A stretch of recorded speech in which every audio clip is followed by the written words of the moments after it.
Hello friends. आज हम S T L का फोर्थ पार्ट करने जा रहे हैं। तीन पार्ट में हमने जो 20 एस टी एल के बिट लॉजिक्स है वो कवर कर लिए। बिट लॉजिक के जो भी इंस्ट्रक्शन थे बेसिक बेसिक वो सारे कवर कर लिए। अभी हम टाइमर की तरफ जाएंगे कि टाइमर कैसे यूज़ करते हैं एस टी एल में। एस टी एल यूजुअली ज़्यादातर यूज़ होता है हमारे 300 400 पीएलसीज में। और 300 और 400 पीएलसीज में जो टाइमर यूज होते हैं, जैसे हम 1200 हमारा हो गया या 7 डबल 100 सीरीज का हो गया या 1500 सीरीज का हो गया। उसमें जो टाइमर यूज होते हैं वो अलग होते हैं। जैसे हम यहाँ पे T on T off timer use करते हैं और उसके लिए हम एक डीबी असाइन करते हैं। जब हम टाइमर यूज करते हैं तो जब टाइमर हम कोई भी लॉजिक में यूज करते हैं वो डीबी असाइन कर लेता है खुद के लिए और एक डीबी में डेटा स्टोर हो जाता है। लेकिन जो हमारे एस सेवन 300 हो गया 400 में 100 हो गया, उसमें ये जो लेगेसी टाइमर बोलते हैं हम उसको, वो ये टाइमर्स यूज होता है। On delay timer, of delay timer. On delay timer means T on timer, of delay timer means T off timer, pulse timer, SP timer जिसको बोलते हैं हम इसमें। तो ये टाइमर्स यूज होता है।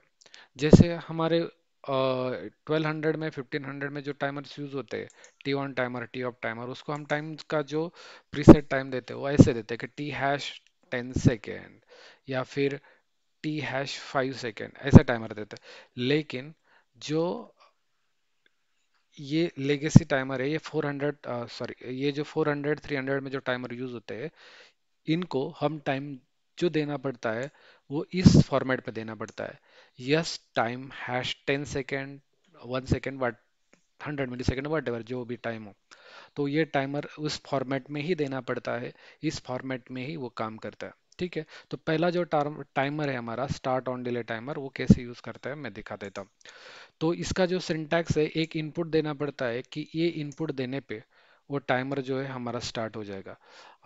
मैं एक काम करता हूँ, ये जो हमारा जो है जस्ट एब्सोल्यूट रखता हूँ। ठीक है। एक बिट देना पड़ता है कि एक बिट ऑन करने पे आपका टाइमर स्टार्ट हो जाएगा। कौन सा बिट ऑन होने पे आपका टाइमर स्टार्ट होना चाहिए, तो ये बिट दिया है मैंने।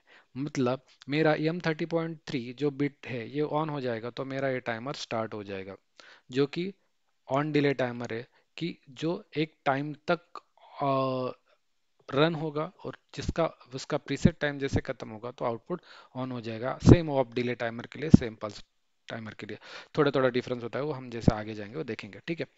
तो इस तरह वो काम करता है। मैं आपको रन करके दिखाता हूँ।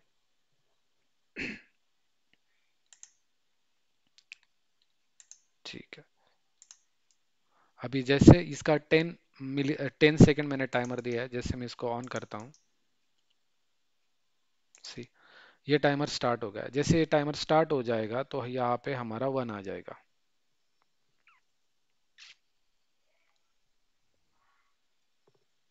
सी, टाइमर डन हो गया।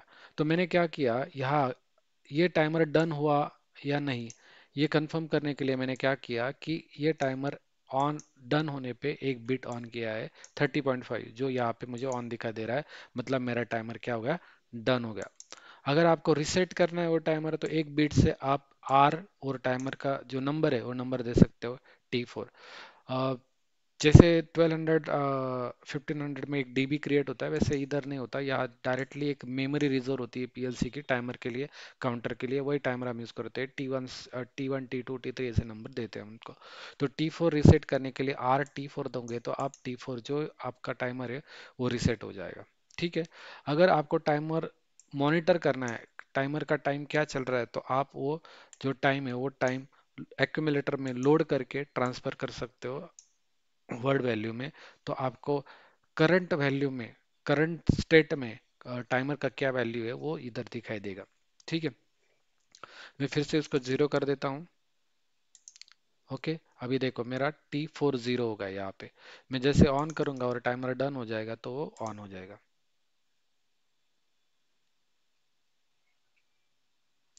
5 4 3 2 1 और टाइमर डन। इस तरह ये T1 टाइमर जो है वो काम करेगा।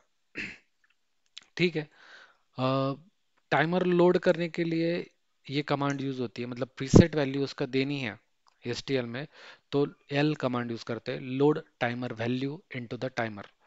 जो एल जो यूज होता है वो उसके लिए यूज होता है। हम नेक्स्ट जब जाएंगे तो एल और टी जो है, लोड और ट्रांसफर, ये डिटेल में जाएंगे तो आपको और समझ में आएगा। फिलहाल ये समझ लीजिए कि हमको टाइमर लोड करने के लिए हम ये कमांड यूज करते हैं, यल जो टाइमर है वो 10 सेकेंड की जगह आप 5 सेकेंड कर सकते हो, 2 सेकेंड करते हो, वट एवर जो भी है आपका वो कर सकते हो, ठीक है। हम ये ऑन डिले टाइमर हो गया। सेम वे ऑफ डिले भी टाइमर वैसे ही काम करता है। ये हो गया ऑफ डिले टाइमर, उसको एस डी बोलते हैं। तो आप जब इंस्ट्रक्शन में जाओगे तो S D, start on delay timer, उसके बाद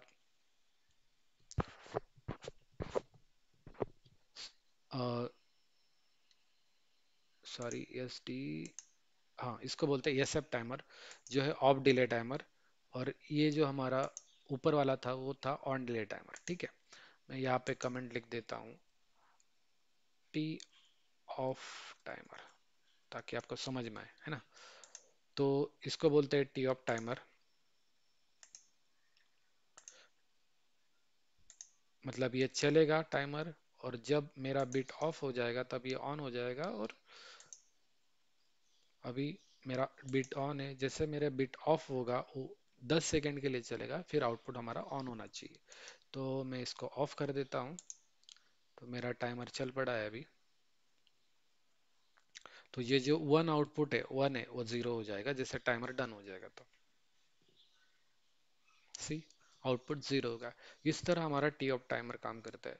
जैसे हमारा 1200 1500 में काम करता है वैसे ही करता है, जस्ट सिंटैक्स डिफरेंट है। कि यहाँ से मैंने 30.6 से उसे ऑन किया, प्रीसेट वैल्यू लोड किया और टाइमर दे दिया। यहाँ पे टाइमर नंबर 5 दिया है, और जो ऊपर वाला था वहाँ पे मैंने T4 दिया है, ठीक है। तो ऐसा कोई स्पेसिफिक नहीं होता कि ये टाइमर रेंज जो है वो इस टी ऑन के लिए, टी ऑफ के लिए। जो टाइमर नंबर आप दोगे वो टाइमर नंबर पे वो ऑन ऑफ हो जाएगा, ठीक है। उसके बाद सेम है कि ये टाइमर डन होने पे एक बिट मैंने ऑन किया था, तो उसके लिए ये कमांड यूज होता है।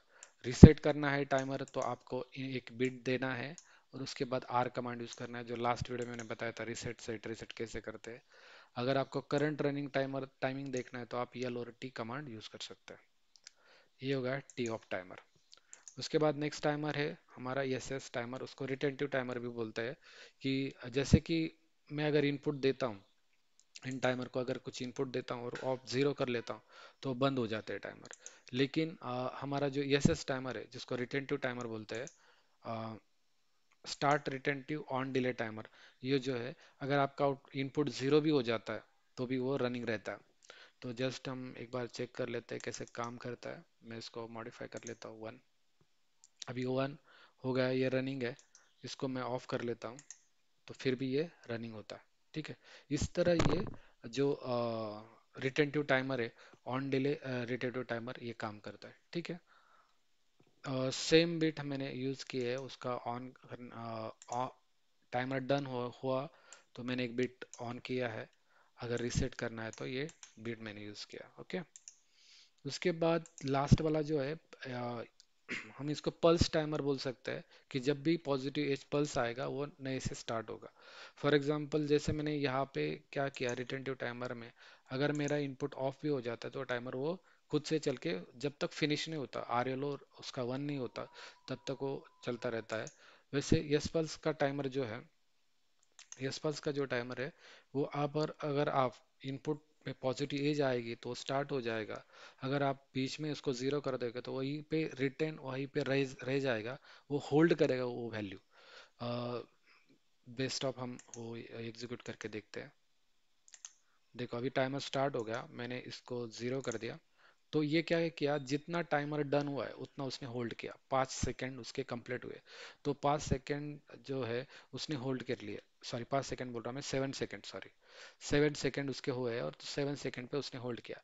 जैसे मैं नेक्स्ट ट्रिगर दूंगा तो वो फिर से पहले से स्टार्ट हो जाएगा। जैसे देखो अभी यहाँ पे फिर से 10 सेकेंड से जो भी जीरो से वो स्टार्ट हो गया। तो इस तरह जो पल्स टाइमर है वो पल्स टाइमर काम करता है हमारा। जब भी पॉजिटिव एज आएगी वो फिर से फर्स्ट से स्टार्ट हो जाएगा और ये आउटपुट जीरो हो जाएगा। ठीक है। इस तरह हमारे टाइमर हम यूज़ करते हैं। होप आपको ये सिंटैक्स समझ में आए होंगे। आप थोड़ा सा खुद से प्रैक्टिस करो तो और ज़्यादा आइडिया आएगा। फिर से एक बार बता रहा हूँ, ये जो टाइमर है ये 300 400 पीएलसी में मोस्ट ऑफ टाइम यूज़ होते हैं। इनका जो सिंटैक्स है इसी तरह ही देना पड़ता है, यस 5 टाइम हैश 10 सेकेंड। और हम 1200 1500 की सीरीज में आएंगे तो हम ये जो टाइमर है, T on timer, T off timer, ये यूज़ करते हैं। उसको डीबी यूज़ होता है। यहाँ पे हम T7 T5 T3 ऐसे नंबर देते हैं जो कि स्पेशल मेमोरी अलोकेट होती है पीएलसी में इस काइंड ऑफ टाइमर के लिए। होप आपको समझ में आया होगा। अगर कुछ डाउट है तो आप कमेंट सेक्शन में पूछ सकते हैं। Thank you very much.